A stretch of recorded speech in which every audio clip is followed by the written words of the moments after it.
There's another thing that I want to talk to. If you notice, we run, every one of our calls run with the soundboard down. A lot of your great meat callers and good duck callers all run with that down. And I'm going to explain something here. We do that, and there's a couple things that this does.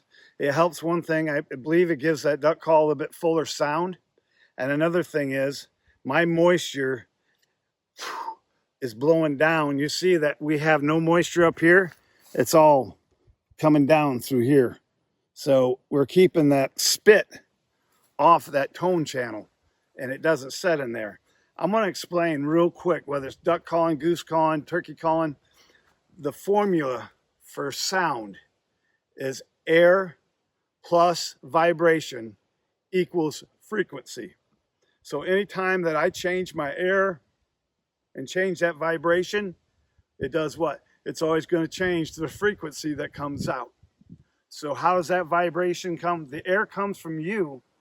The vibration comes from two different things. It comes from the soundboard, and it comes from the air that I apply into it.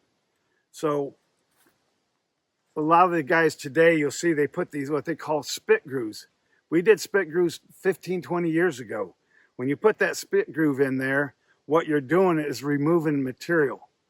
I noticed that our sound and the true and the pure tone was we were taking it away from that call. And the best way that I explained to guys at shows, I said, if any of you guys who shoot compound bows, I said back in the day our risers used to all be one piece.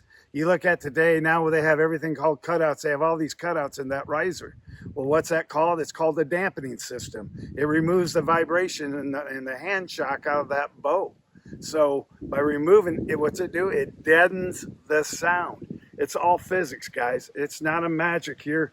By doing that, by leaving that, when that reed comes down, you have the air. When it's slapping, that vibration is crossing all through that material, that acrylic, and vibrating onto this reed and projecting out this insert.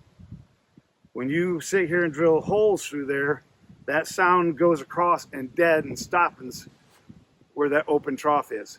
And another thing to remember, I call them not spit grooves, I call them spit pools, because you're running your tone channel this way, and as you're running, where does your moisture go? It goes down in those channels, in those spit grooves. And so it's just another place to hold moisture.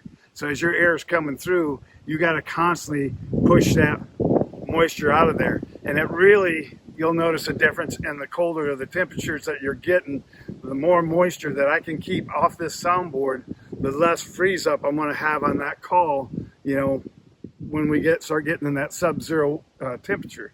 If you're sitting there with a lot of spit that's sitting in those grooves, once that call freezes up, it's going to lock and hold that call down. So that's the reason that we run the soundboard. Number one, the fuller sound in the duck, also to remove the moisture in that. I hope that helps you in that tip. It's one of the things that we've done in 30 years of designing calls, and I hope that helps you out. But we do everything we can to help you, to give you all the advantages, to make you a better caller in the field.